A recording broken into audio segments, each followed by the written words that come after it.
सावरिया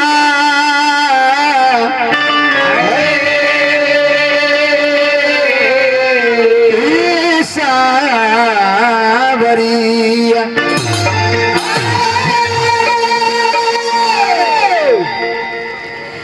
राम नाम रटला से काम सब बन जाला।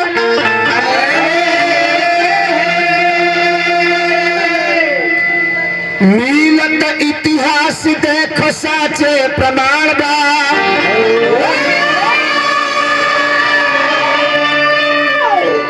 वाल्मीकि सूरदास तुलसी कबीर दास गिधवो भीतर गईले कहत पुराण बा। चार दिन का जिंदगी गुमान काहे करेला। मानुष जन्मिया तहर होते जियान बा। अरे कहत मनोज इतिहास यार गवाह बाटे। राम के कृपा से सारा चलत जहान बा।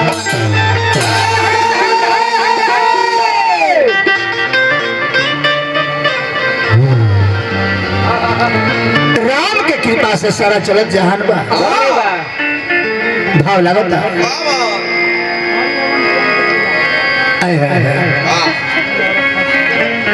तबला हो ले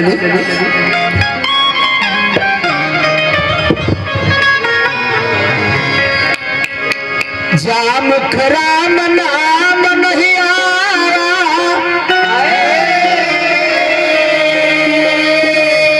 सोमुख ब्रह्मा व्यर्थ बनाया।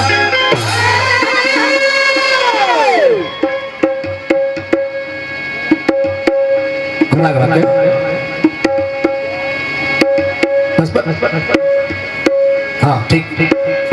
जाना जीवन में भगवान के नाम जाना मुख से उच्चारण ना होला तो बुझी कि मुख बेकार हो जाला। संपूर्ण जीवन बेकार हो जाला। तो मुंह से बढ़िया हमने के घर के 15 बाकी सांस में बर्तन धोवाला मोरी साफ हो जाला। लेकिन मुंह के साफ करे खातिर कभी कहले कि करबू भजनिया नहीं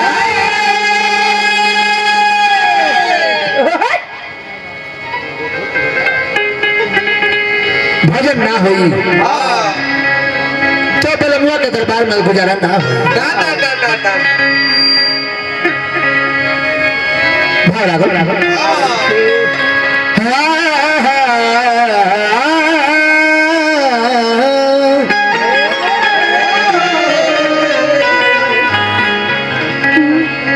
hello hello hello hello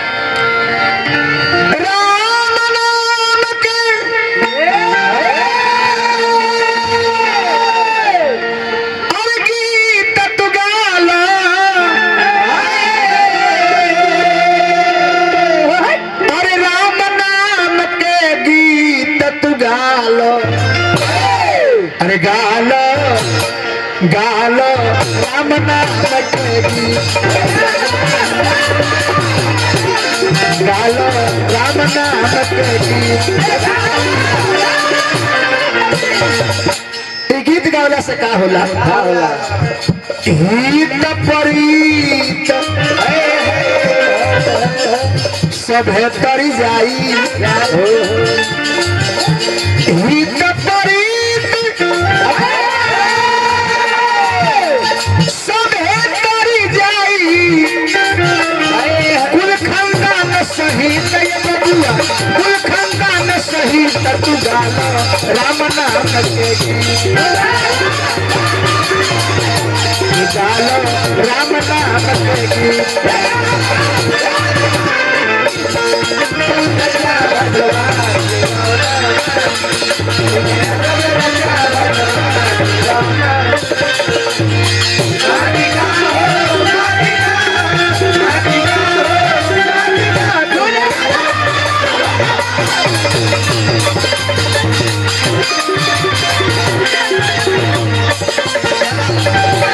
Yeah.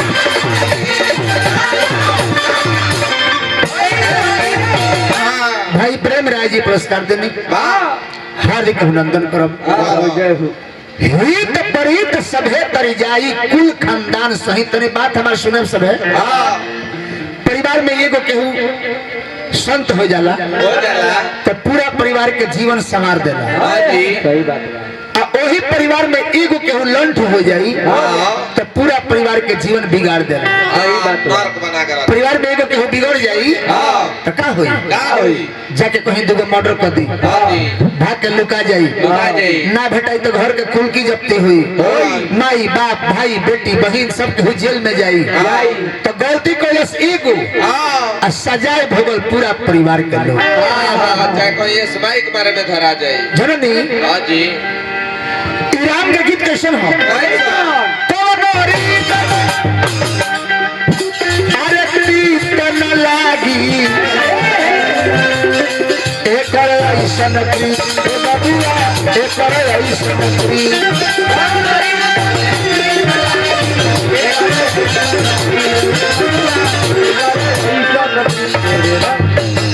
मिश्री केतनो खिसिया के खाए तो कर काम में मीठ लगे के मीठे लगे, आ मरीचा केतनो प्रेम से खाए तो कर काम में तीत लगे के वो तीते लगे। कतनो गोड़ लगे वही गनी राम नाम हो मन से चाहे बिना मन से खिसिया के चाहे प्रेम से क्यों गनी राम कह देनी उनका दरबार में आवाज पहुंच गई तब बुझे कि राउर कल्याण हो।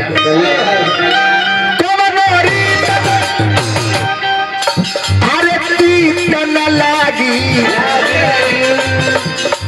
एकर ऐसन प्रीत बबुआ एकर ऐसन प्रीत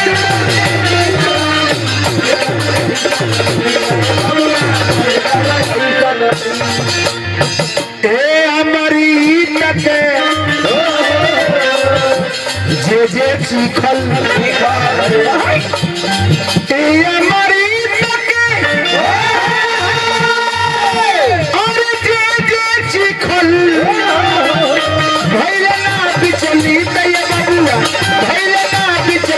राम नाम के गालो राम नाम के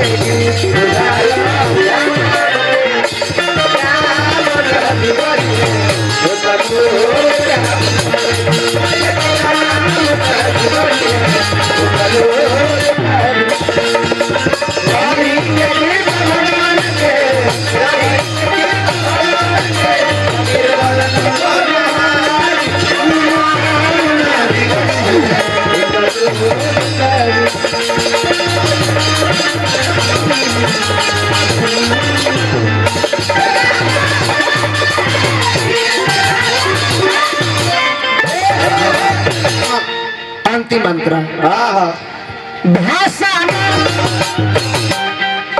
परिभाषा चले रही जा ना कोनो साइंस गई बबुआ ना कोनो साइंस गई।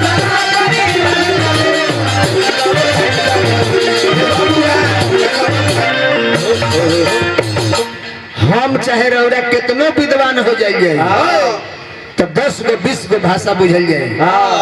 अब भगवान के केहू कोनो भाषा में बोलावे उर्दू में अंग्रेजी में हिंदी में भोजपुरी में मराठी में गुजराती में पंजाबी में बंगाली में कोनो भाषा में केहू बोलावे यहाँ तक कि पशु पक्षी के भी आवाज भगवान बुझी ले। भाषा परिभाषा चले वही जा ना कोनो साइंस गई हे बबुआ ना कोनो साइंस गई।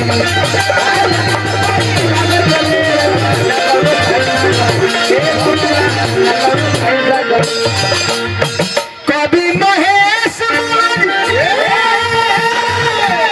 अरे भावे में भजले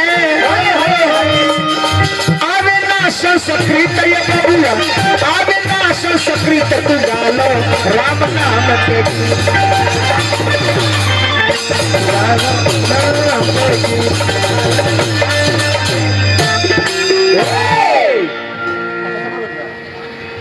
ना ना ना बिना बुलावल सती अपना बाबूजी की यहाँ जाता है। जाता रही कहले कि भोला बाबा माना कहनी कि मत जाए आदर ना होई, बाकी भोला बाबा के बात के निरादर करके अपना बाबूजी के यहाँ पहुंच गई।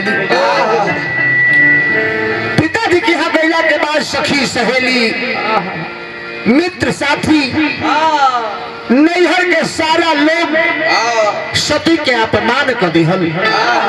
बिना बुलावला बारू की बुलावला रहला, तू तो नैहर के नाक कटवा दिहलू, पिता के माथ झुका दिहलू, बिना बुलावल आके नैहर के मान सम्मान घटा दिहलू। तरह के बुलावे के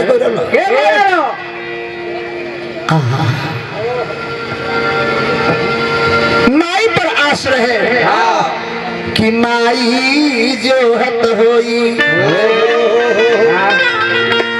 बाकी माइयो कह दिली कि बेटी ऐलु जवना रहे नहीं हो, जाना रहे नहीं है राइल बड़ू ओही राहे चली जा जाना रास्ता से आइल बारू ओही रास्ता से अपना ससुरा चल जा। नैहर में आके अपना बाबूजी के माथा के पगड़ी झुका देलू। का तरह के यही खातिर पोस पाल के हम सियान कहनी, यह दिन देखे खातिर विवाह कहनी। माइयों पर से आशा टूट गई।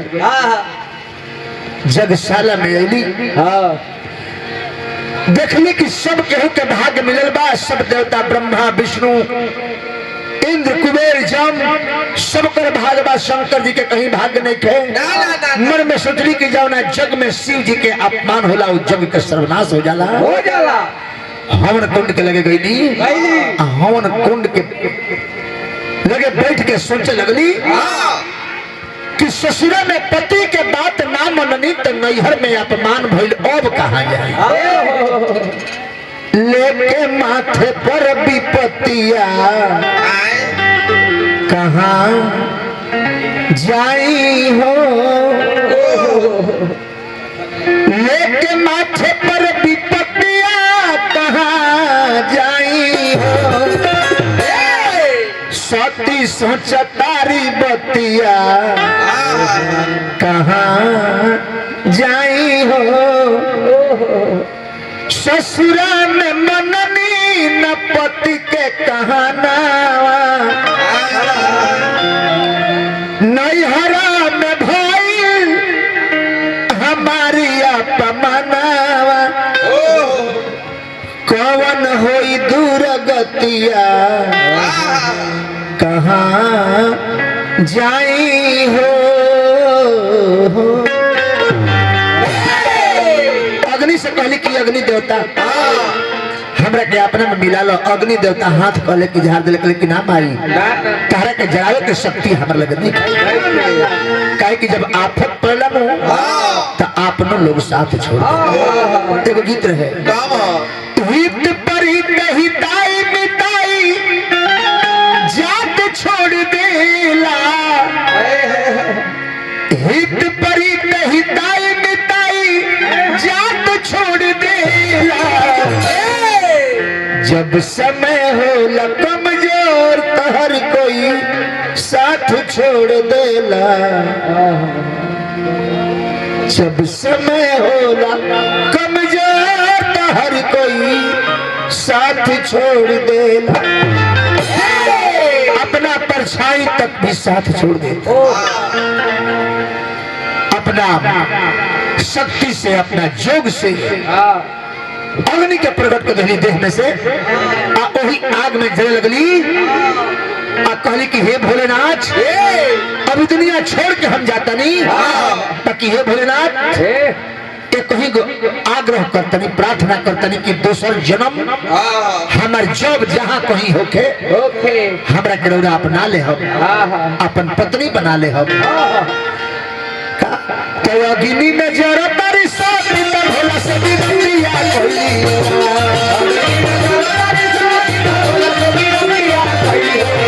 अरे अग्नि में जरा तारी साथी मैया भोला से बिरतिया कोई।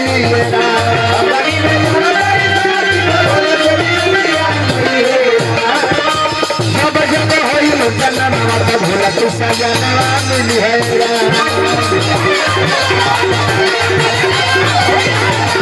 जब जब होई मैया का नावा तो भोला तू सजना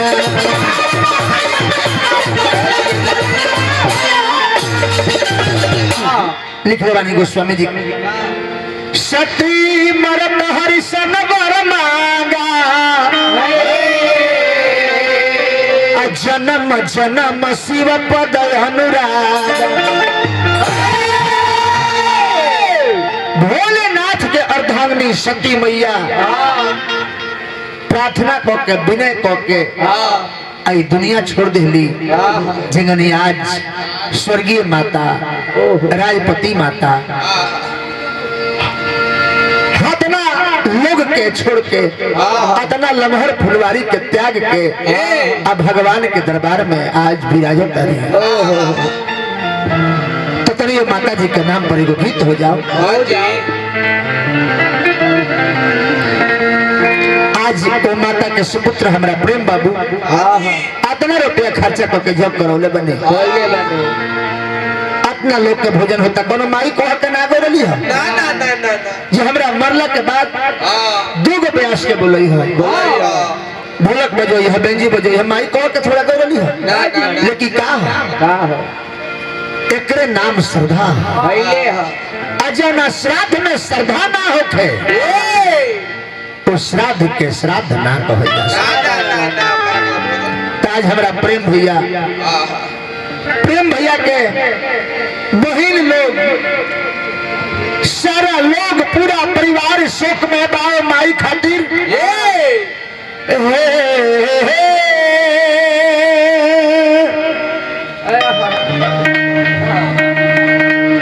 गजबे विधि कर विधानवा प्रेम भैया को भाई प्रेम भैया बने और भैया लोग का नाम बता दी। अच्छा सरजीत राय इंद्रजीत राय प्रेम राय जी बाबूजी के नाम जदुनाथ राय जी गजबे विधि कर विधानवा असुराज बाबू पुरस्कार देनी हार्दिक अभिनंदन देखिए प्रेम भाई तो दुनिया में माई के ममता माई का हुई कब बुझाला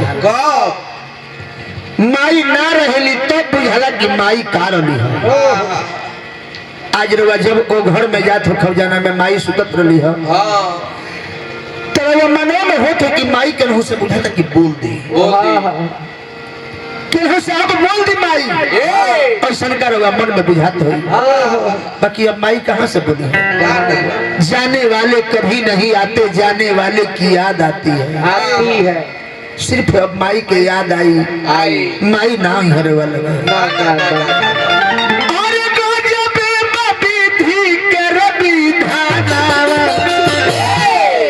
तो माई सपना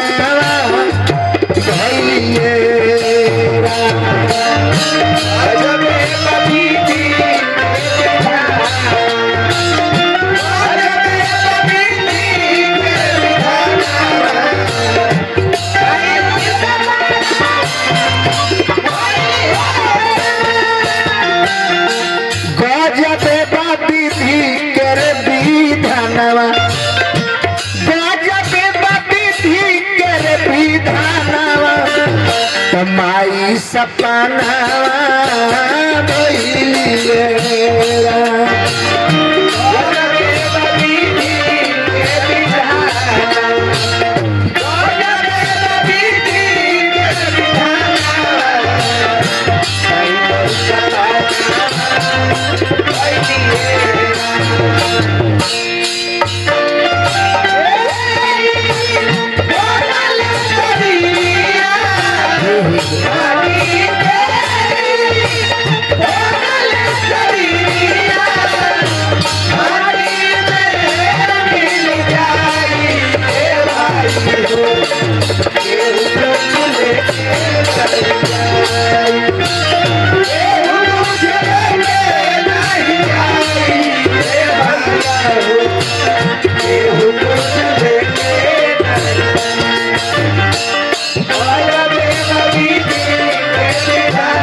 होखे लगेला प्रेम भैया हाँ जी ई करुणा में गीत है।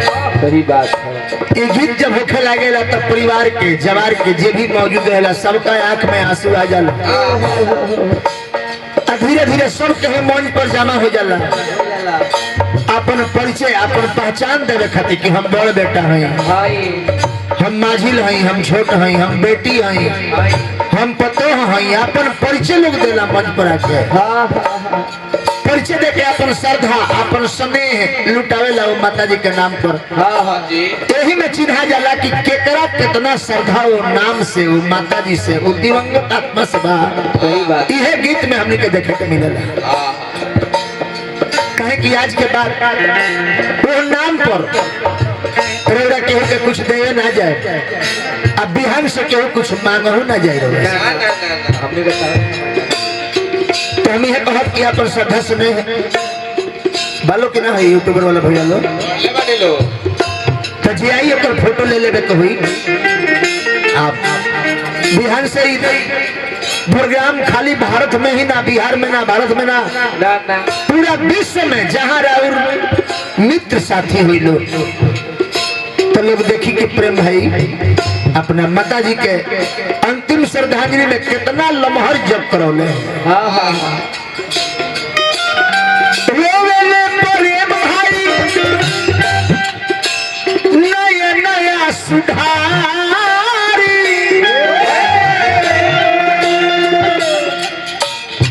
पहले इंद्रजीत कहवा गइलू बिसारी।